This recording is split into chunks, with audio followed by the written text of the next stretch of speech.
안녕하세요. 저는 용인에 살고 있는 30대 중반 남자입니다. 저는 3년 전 사랑하는 아내를 교통사고로 잃게 되었어요. 그 이후로는 준비도 없이 떠난 사랑하는 아내를 가슴에 묻고 폐인 같은 생활로 몇 달의 시간을 보냈답니다.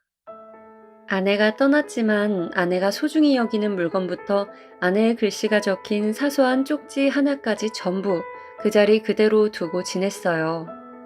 저희 부모님은 빨리 정신을 차리고 다른 여자를 만나라고 하시는데 저는 아내 말고는 누구도 사랑할 수 없을 것 같았습니다. 주변 친구들과 회사에서도 시간이 약이라고 말하며 제 마음을 쉽게 생각했어요. 하지만 저는 평생을 살아도 하늘로 떠난 아내를 잊지 못할 것 같다고, 나중에 제가 죽게 되면 하늘에서 아내와 다시 재회할 거라는 믿음까지 있을 정도였죠.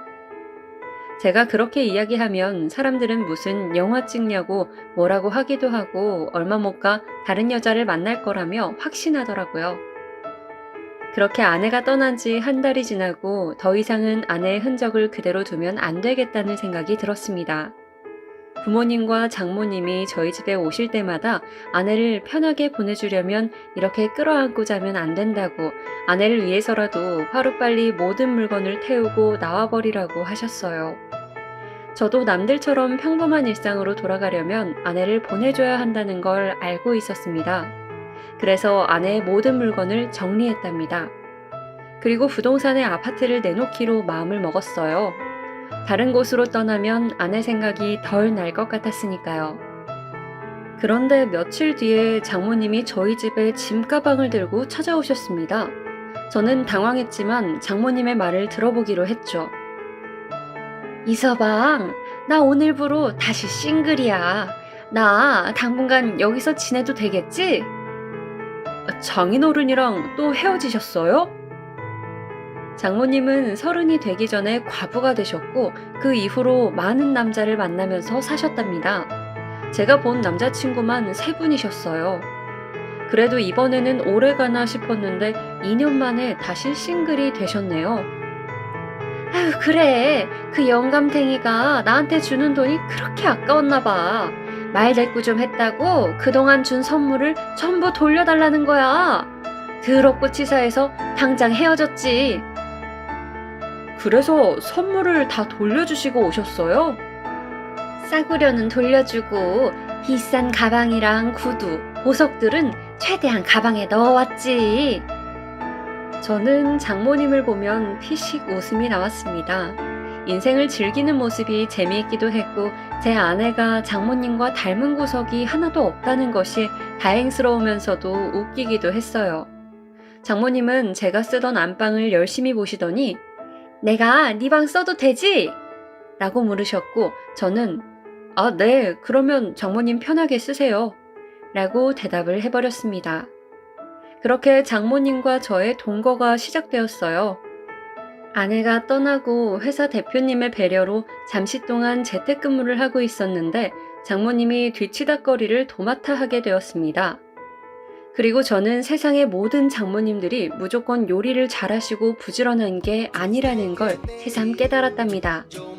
장모님은 매일 오전 10시가 되어서야 일어나셨어요. 그러고는 저에게 이서방, 맛있는 갈비찜 좀 시켜봐. 요즘엔 배달 안 되는 게 없다지? 얼른 시켜봐. 라고 명령을 내리셨어요. 한두 번이 아니라 매일 그 시간이 되면 저를 찾으셨어요. 그럼 저는 장모님께 맛있는 음식을 시켜드렸답니다. 그런데 아무리 생각해도 장모님이 잠을 너무 많이 주무시는 것 같아서 장모님, 혹시 몸이 어디가 안 좋으신 거 아니에요? 무슨 잠을 그렇게 오래 주무세요? 라고 여쭤봤더니 이서방, 니는 잠이 많다네. 난 건강하니 쓸데없는 걱정 말고 장모한테 용돈이나 좀 줘보는 게 어떻겠나? 라면서 저에게 한 손을 내미시는 겁니다. 저는 제 지갑에서 50만 원의 현금을 내드렸어요. 그랬더니 장모님은 아니 50만 원? 자네 장난하나? 내 딸이 죽었다고 이제 남남이다 이거야? 라고 하셨습니다. 그리고 장모님, 제가 가진 현금이 이것밖에 없어서 그래요. 제가 내일 아침에 돈 찾아와서 용돈 드리겠습니다. 그러니까 오늘은 그만 주무시는 게 어떠세요? 저녁 9시에 잠을 자라고? 나는 이제부터가 시작이야. 오늘 데이트 약속 있어서 나가봐야 하니까 자네 카드라도 내놓게. 요즘 영감들도 돈을 안 쓰는 여자는 싫어하더라. 그러니까 나도 조금은 써야지. 얼른 내놓게. 저는 장모님의 말씀에 당황해서 지갑에 꽂혀있던 카드를 꺼내 장모님께 드렸습니다. 그리고 장모님은 그렇게 나가서 제 카드를 신나게 긁으셨습니다. 문자 메시지로 뜨는 카드 명세서가 저를 놀라게 했다니까요. 어디서 비싼 술을 드셨는지 70만 원을 결제하셨더라고요. 아내가 살아있을 때 장모님의 씀씀이가 크다는 말은 했었지만 이 정도일 줄은 몰랐습니다. 게다가 새벽에는 모텔 값도 제 카드로 결제하셨어요. 당황스럽기도 하고 놀라기도 했지만 오늘 하루만큼은 장모님은 원하는 대로 하게 해드리고 내일부터는 용돈 드리는 날을 정해서 드려야겠다고 마음먹었죠. 하지만 장모님은 제 생각과는 다르셨어요. 장모님은 제가 드리는 한 달 용돈이 너무 적다며 되레 화를 내시더군요. 자네 너무하는 거 아닌가? 나보고 한 달에 100만 원으로 살라는 말이야? 100만 원으로 누구 코에 붙여? 장모님, 지영이랑 결혼하고 쭉 100만 원씩 드렸는데요. 그래, 자네 장모가 100만 원짜리지? 알겠네. 고마워서 눈물이 다 나올 것 같네. 저는 장모님 원성에 아무 말도 하지 못했습니다. 돈을 더 드리는 건 곤란했기 때문이죠. 그러자 장모님이 내 딸 죽게 된 거 절반은 자네 탓이야. 그건 알고 있지? 자네가 퇴근하는 내 딸을 데리고 갔으면 그런 사고가 안 나지 않았겠는가? 내 말이 틀렸어? 라고 호통을 쳤어요. 그 순간 저는 아내의 죽음이 떠올라 눈물이 새어나왔습니다.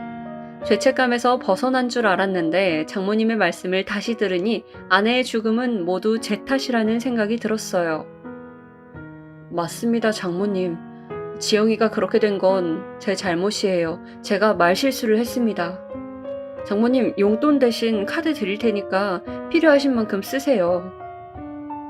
그래, 이서방. 내가 살면 얼마나 살겠나. 그러니까 지영이 대신 효도한다고 생각하게. 카드 고맙네.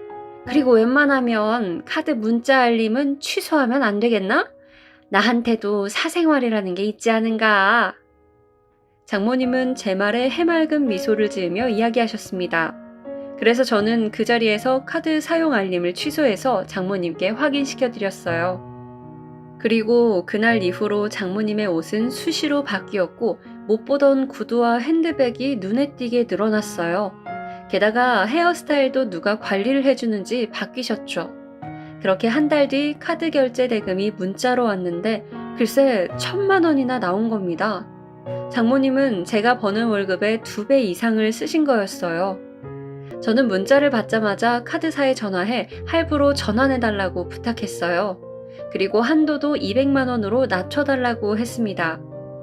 그리고 얼마 뒤 장모님이 집에 들어와서 제 얼굴에 핸드백을 세게 던지시는 거예요.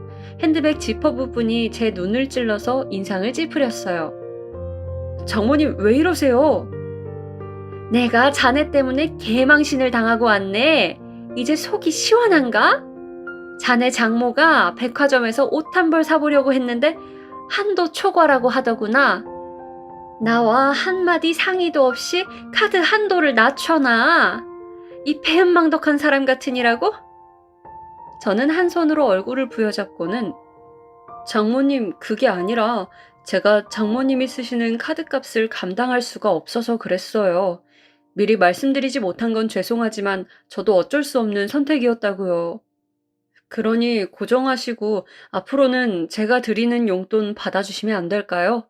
이런 말씀 드리긴 그렇지만 지영이 사망보험금도 모두 드렸잖아요. 그러니 조금만 저를 이해해 주세요.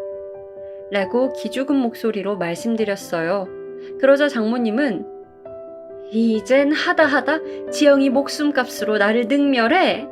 이래서 검은 머리 짐승은 거두지 말라 했지. 이서방, 그러는 거 아니네. 나보고 그 돈 먹고 떨어지란 소린가? 라고 소리치면서 저에게 손가락질을 하셨습니다. 저는 그 상황을 무마하기 위해 장모님 앞에 무릎을 꿇고 잘못했다고 빌었어요. 장모님의 모든 행동이 잘못되었지만 지영이가 죽은 것에 대한 죄책감이 제 무릎을 꿇게 만들었죠. 그날 이후 장모님과 협의를 하게 되었습니다. 한 달 용돈 200만 원과 매일 고기 식사, 원하는 선물 한 가지씩 해드리기로 말이죠. 저는 장모님이 저희 집에서 지내는 동안만큼은 다 맞춰드리고 싶었기 때문에 장모님의 모든 조건을 흔쾌히 받아들였어요. 그런데 문제가 생겼습니다. 장모님께 드리는 돈이 부족했는지 장모님의 데이트 상대되는 영감들이 저희 집으로 들이닥치기 시작했어요. 안방에서 음식을 시켜 먹고 다정하게 연애를 하시며 시간을 보내시곤 했습니다. 여기까지는 큰 문제가 되지 않았어요. 저는 장모님이 안전하게 집에서 데이트하는 게 더 낫다고 생각했으니까요. 하지만 매일 저희 집을 찾아오는 영감님이 또 다른 분들이셨고, 어느 날은 영감님 여러 명이 한꺼번에 장모님이 계신 저희 집에 찾아오는 바람에 아파트 복도에서 큰 소리가 오가고 싸우는 일이 생기기도 했습니다. 그때 처음 동네 창피하다는 말이 무슨 의미인지 알 것 같았죠. 정말이지 고개를 들고 엘리베이터를 탈 수가 없더라고요. 그렇게 망신을 당하고도 장모님은 계속해서 영감님들을 집으로 끌어들였어요. 보다 못한 제가 한 번은 장모님, 영감님을 만나는 건 정말 상관이 없는데 한 사람만 만나시면 안 될까요? 그래야 서로를 더 깊이 사랑하고 아낄 수 있잖아요. 라고 말했더니 이서방, 자네가 드라마 주인공인가? 무슨 그런 시덥지 않은 말을 해. 많은 사람을 만나는 건 내 자유야. 그러니 신경 쓰지 말고. 그리고 자네도 내 딸 그만 그리워하고 다른 여자 좀 만나고 그래라. 너무 힘드니까 밖에 나가서 애인도 만들고. 라며 충고하셨습니다. 그렇게 저희 집은 사랑방이라는 소문이 났고 저는 자포자기를 하고야 말았어요. 이웃들의 손가락질이 두 눈을 감고 있어도 느껴질 정도였죠. 그런데 세상의 모든 만물들은 변하는 게 맞나 봅니다. 어찌된 일인지 며칠 전부터 영감님들의 발길이 끊겼어요. 장모님에게 아무런 얘기도 없이 말이죠. 장모님께 왜 이렇게 된 거냐고 묻고 싶었지만 장모님의 그늘진 얼굴을 보고 이내 포기했습니다. 장모님은 그렇게 며칠간 쇼핑도 안 하시고 외출도 하지 않으셨어요. 남자 없이 못 사는 장모님이 며칠 동안 외로워하는 모습을 보고 작은 선물이라도 사드리려고 백화점에 가서 장모님이 좋아하시는 스카프를 몇 장 사서 드렸어요. 그랬더니 장모님은 닭똥 같은 눈물을 흘리며 희서방, 미안하네. 이렇게 모자란 사람도 장모라고 매일같이 챙겨주니 그동안 나 때문에 많이 속상했지? 마음 넓은 이서방이 날 용서해주게, 알겠지? 라며 저에게 지난 날을 사과하고 반성하시는 겁니다. 저는 180도로 변한 장모님을 보며 말을 더듬거리다가 아니에요, 장모님. 저한테 사과하실 일 하신 적 없으세요. 앞으로 잘 지내면 되죠. 장모님하고 제가 행복하게 지내면 하늘에서 지영이가 기뻐할 겁니다. 라고 이야기했습니다. 그러자 장모님이 감정이 북받쳐 울음을 터뜨리며 제 품에 안기셨어요.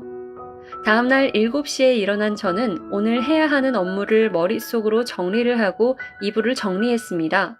그리고 씻으러 방을 나왔는데 무슨 된장찌개 냄새가 제 코끝을 자극하는 겁니다. 너무 오랜만에 맡아서 웃음이 절로 날 정도였죠. 주방으로 발을 돌리자 장모님이 앞치마를 두르고 찌개와 멸치볶음과 계란말이, 콩자반과 시금치 무침 같은 제가 좋아하는 반찬들을 만들어 놓으셨더라고요. 장모님, 이게 다 뭐예요? 오늘 무슨 날이에요? 모두 제가 좋아하는 반찬들이네요. 그동안 무심했던 장모는 이제 잊게. 앞으로 내가 자네 삼시세끼를 책임지도록 할 테니 말이야. 몸이 건강해야 일도 잘 되는 게 아닌가? 그러니 자네는 맛있게 먹고 일이나 열심히 하게. 앞으로는 내 용돈도 많이 필요 없네. 반찬값이나 조금 챙겨줘. 라고 말씀하시는데 제가 알고 있던 장모님이 맞나 싶을 정도로 상냥하고 친절한 말투로 변하셨어요. 어쨌든 좋은 게 좋은 거니 저는 장모님의 요리를 맛있게 먹었습니다. 정말 오랜만에 맛보는 집밥이었어요. 아내가 살아있을 때도 맞벌이를 하느라 대부분 사 먹거나 시켜 먹는 게 다였거든요. 장모님이 변하신 덕분에 저는 마음 편하게 방에서 회사 일을 했고 장모님은 그동안 청소나 빨래를 하셨습니다. 제가 나중에 할 테니 편히 쉬시라고 말을 해도 장모님은 가만히 있는 것보다 움직이는 게 건강에 좋다며 즐거운 얼굴로 집안일을 하셨어요. 게다가 그날 점심 메뉴는 삼계탕도 끓여주셨네요. 저는 너무 좋아서 닭고기를 손으로 집어서 싹 다 먹었답니다. 장모님은 제가 맛있게 먹는 모습을 보시고는 엄마 미소를 지으셨어요. 전에는 장모님에게서 볼 수 없었던 모습이었죠. 이대로라면 장모님과의 동거가 좀 오래 걸려도 괜찮을 것 같았습니다. 그렇게 저와 장모님은 늦은 밤 맥주도 한 잔씩 하는 사이가 되었어요. 그때마다 장모님이 주로 하시는 말씀은 이랬습니다. 자네가 내 딸을 잊지 않는 건 고맙지만 어서 좋은 짝을 만나면 좋겠네. 그때가 되면 나는 사라질 테니 걱정 마라. 그런 말씀을 들으면 저는 장모님, 시간이 해결해 주겠죠. 아직은 아니에요. 지영이가 아직 제 가슴에서 나가려고 하지 않아요. 저도 그러고 싶지 않고요. 이렇게 그리워하다 보면 저도 모르게 지영이를 잊지 않을까요? 그런 생각을 하면 벌써부터 지영이에게 미안한 마음이 들어요. 라고 답하며 아직 아내를 잊지 못하고 있다는 제 마음을 고백했답니다. 장모님은 그런 말을 들으시고는 내가 자네 같은 남자를 만났어야 했는데 내 팔자에는 전부 다 썩어빠진 논팽이들밖에 없었어. 어떻게든 그저 다른 목적으로 다가왔지. 나에게도 자네처럼 순수하고 영원한 사람이 찾아오면 얼마나 좋을지 모르겠네. 내 딸은 세상에 없지만 누구보다 부럽구만. 지영이가 결혼 하나는 정말 잘했어. 그리고 자네를 사위로 만나서 다행이다 이 말이야. 그렇게 저와 장모님은 속 이야기를 꺼내며 술을 마셨고 함께 지영이를 그리워했어요. 그렇게 저와 장모님은 자주 술을 마시면서 더욱 돈독하고 다정한 사위 장모지간이 되었답니다. 거실에서 드라마를 보며 못된 역할을 맡은 배우를 함께 욕하기도 하고 밥을 먹고 쌓여있는 그릇과 냄비를 같이 설거지하기도 했어요. 게다가 저는 부모님께도 거의 못해드린 안마도 해드리기도 했습니다. 장모님은 제가 몸을 주무를 때마다 아이고 시원해. 이서방손이 약손이네. 그래 거기 좀 더 세게. 아이고 좋다. 온몸이 풀리네. 라면서 호응을 해주셨어요. 그날 밤 장모님과 저는 여느 때처럼 맥주를 마셨습니다. 그런데 그날따라 장모님이 시원하다며 맥주를 연거푸 들이키시는 거예요. 저는 말리려고 해봤지만 워낙 술을 좋아하시는 분이었기에 그냥 즐기시도록 내버려 두었습니다. 시간은 어느새 자정이 되었고 각자의 방으로 들어가서 잠이 들었어요. 그런데 몇 시간이 지나서 과음한 저에게 두통이 찾아왔고 몸을 비틀며 소리를 냈습니다. 그러던 와중에 제 손끝에 무언가 스친 기분이 들었어요. 이불이라고 하기엔 너무 미끄러웠죠. 좋지 않은 기분에 눈은 떴는데 사람의 실루엣이 보이더군요. 저는 손가락으로 눈을 비벼 제 옆에 있는 걸 확인하려고 했습니다. 그리고 정신을 차린 저는 너무 놀라서 소리를 지르고 말았어요. 제 옆에 누워있는 건 다름 아닌 장모님이었으니까요. 장서지간이 아무리 친하다고 한들 한 침대에서 자는 건 말이 안 되잖아요. 소스라치게 놀란 저는 여기서 뭐 하시는 거예요? 라고 소리쳤고 장모님은 멍하게 저를 보시다가는 비틀거리며 제 방에서 나가셨어요. 저는 너무 놀란 나머지 다시 잠들지 못했고 뜬 눈으로 밤을 지새웠답니다. 다음날 저는 장모님이 차려주신 아침을 먹으며 어색하게 눈치를 보고 있었는데 장모님은 어제 일이 기억나지 않는 눈치였어요. 그런데 장모님이 일부러 젓가락으로 반찬을 집어 굳이 제 밥 위에 얹어주시는 겁니다. 순간 저는 소름이 끼쳤고 뭔가 이상하고 잘못되었다는 생각이 들었죠. 하지만 제가 장모님의 행동에 화를 내면 안 될 것 같아 아무렇지 않게 미소를 지으며 장모님이 제 밥에 얹어놓은 반찬을 억지로 꾸역꾸역 씹어 삼켰습니다. 그리고 생각했어요. 장모님이 아무리 남자 없이 사신다고 한들 설마 사위인 저에게 마음을 두실 리가 없다고 말이죠. 제 방에 들어온 장모님은 실수를 하신 거고 얼굴을 마주할 때마다 계속 웃음 짓는 것은 모두 저와 잘 지내보려는 노력이라고 판단했죠. 하지만 제 발걸음은 마음과는 달랐나 봅니다. 저의 두 다리는 전자상가를 찾았고 어둠 속에서도 적외선 촬영이 가능한 고화질 소형 CCTV를 구매하고 집으로 돌아왔어요. 장모님이 주방에서 요리하실 때 CCTV를 제 방 천장에 설치했습니다. 그리고 속으로 빌었어요. 제발 아무것도 찍히지 말라고 말이에요. 그날도 여전히 장모님은 저에게 친절하고 자상하셨어요. 삼시세끼를 모두 차려주시고 집안일도 모두 해주셔서 회사 일을 편하게 할 수 있었죠. 저는 매일 늦은 시간까지 일을 하다 보니 새벽 시간만 되면 출출해서 주방을 기웃기웃 거렸어요. 장모님은 성격이 변하시고 나서는 일찍 주무셨는데 그날은 주방 식탁에 앉아서 홀로 소주를 마시고 계셨답니다. 저는 발걸음을 돌리고 싶었지만 장모님과 눈이 마주쳐서 어쩔 수 없이 부엌으로 걸어갔어요. 이서방, 출출하지? 매일 이 시간만 되면 먹을 거 찾으러 나오더라. 오늘은 내가 자네 위해서 야식 좀 만들어 봤어. 여기 수육이랑 부추전 좀 먹어봐. 감사합니다, 장모님. 안 그래도 너무 배고파서 잠이 오지 않았거든요. 라면 끓여 먹을 생각이었는데 이렇게 준비해 주시다니 오늘 횡재했네요. 이 부추가 말이야, 남자에게는 그렇게 좋다며? 자네는 쓸데도 없는데 어떡하나. 장모님의 소름 끼치는 말에 저는 그래도 미소를 지으며 장모님은 농담도 잘하세요. 그러고 보니 벌써 술을 몇 잔씩 비우셨네요. 장모님, 저 혼자 먹고 잘 테니 들어가셔서 좀 누우세요. 라고 말했지만 장모님은 자리를 떠날 생각이 없으신 것 같았어요. 게다가 한술 더 떠서 제 술잔에 소주를 가득 채워주시면서 어서 마시라고 보채기 바쁘셨죠. 자기와 템포를 맞춰야 한다면서 말이에요. 저는 그렇게 소주 한 병을 단시간에 마셔서 취기가 금세 올라오고 졸음이 몰려왔어요. 저와 주량이 비슷한 장모님은 하나도 취하지 않으신 것 같았고요. 장모님, 제가 너무 취해서 졸리네요. 저 먼저 들어갈게요. 그래, 이서방, 좋은 꿈 꾸고 푹 자게 해. 저는 방문을 열고 침대에 쓰러져서 누웠습니다. 게다가 눕자마자 깊은 잠에 빠져버렸죠. 정말 오랜만에 숙면을 하는 기분이었어요. 하지만 30분이 지났을 무렵 급하게 마려운 소변이 저의 단잠을 깨웠습니다. 눈을 슬며시 떴는데 제 옆에 장모님이 저를 보고 옆으로 누워 계신 겁니다.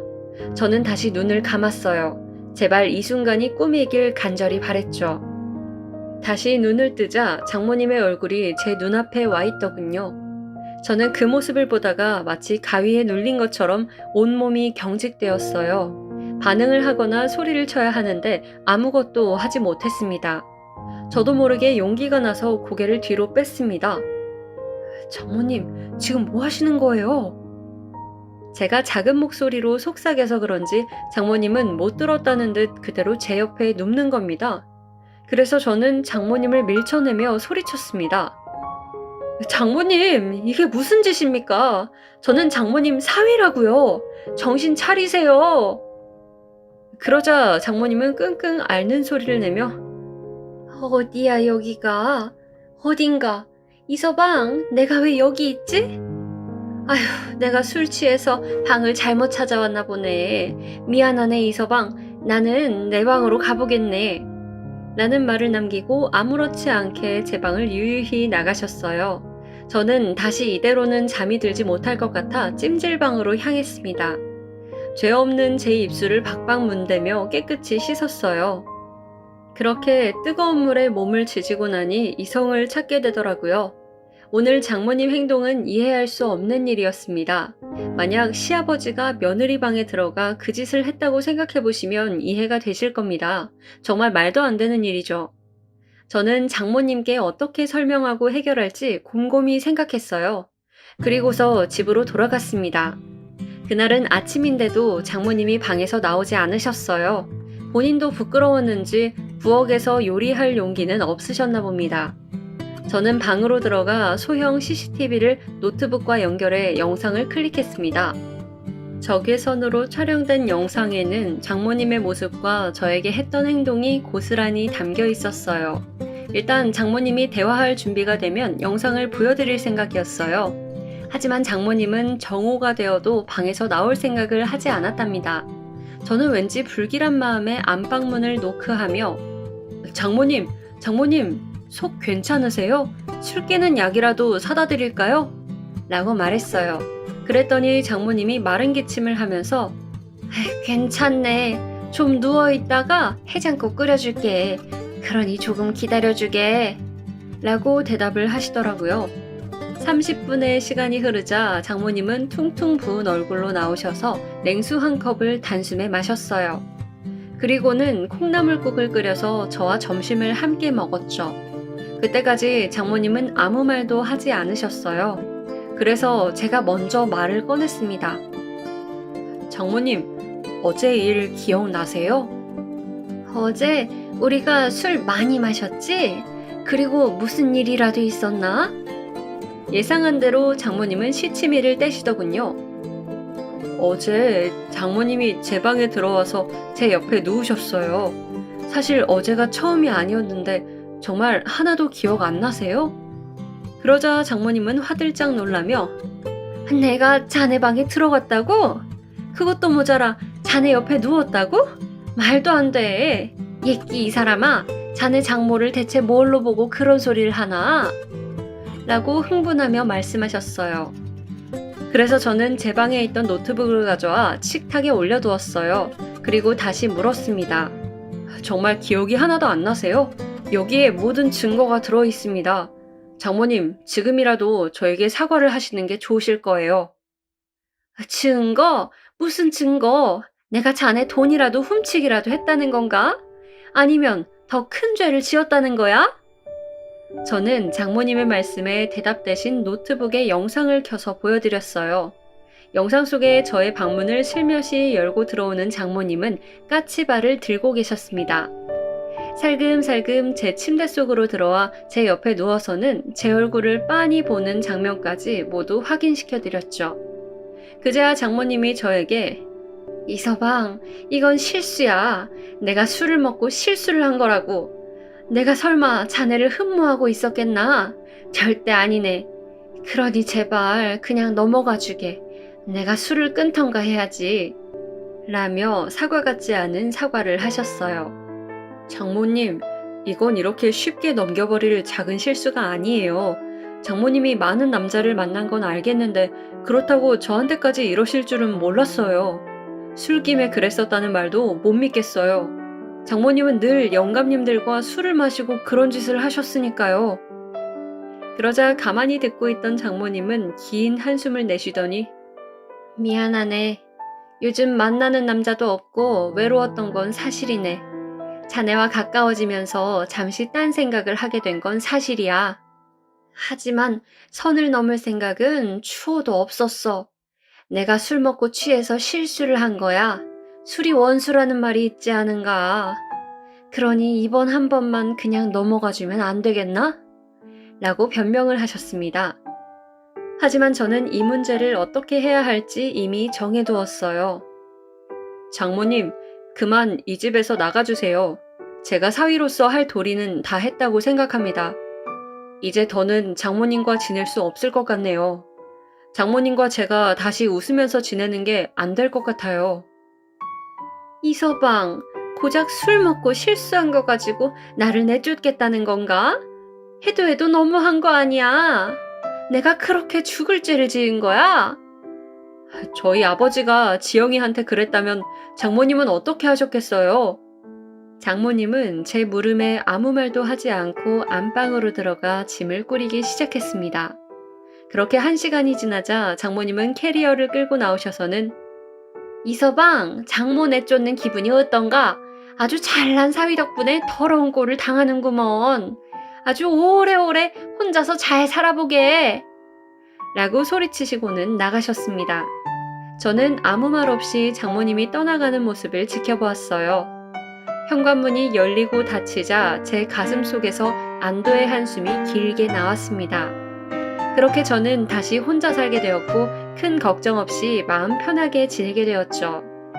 한 달의 시간이 지나고 저는 다시 회사로 복귀하게 되었어요. 그동안 배려해준 동료들에게 미안하고 고마워서 여러 번 밥을 사고 술을 사며 일상으로 돌아왔습니다. 그러자 장모님 생각이 나더군요. 외로움을 심하게 타는데 어디서 뭘 하는지 궁금했어요. 다시 집으로 모실까 하는 생각이 들었지만 쉽게 용기가 나지 않더라고요. 장모님은 저를 집에서 쫓아낸 사위로 기억하고 계실 테니까요. 그런데 사람이란 역시 변하지가 않더군요. 회사에서 회식을 하고 늦은 시간 가로수길을 걸어가는데 웬 중년 커플과 마주쳤습니다. 저는 몸을 옆으로 돌려 길을 만들어줬는데 갑자기 누군가 이서방 아닌가?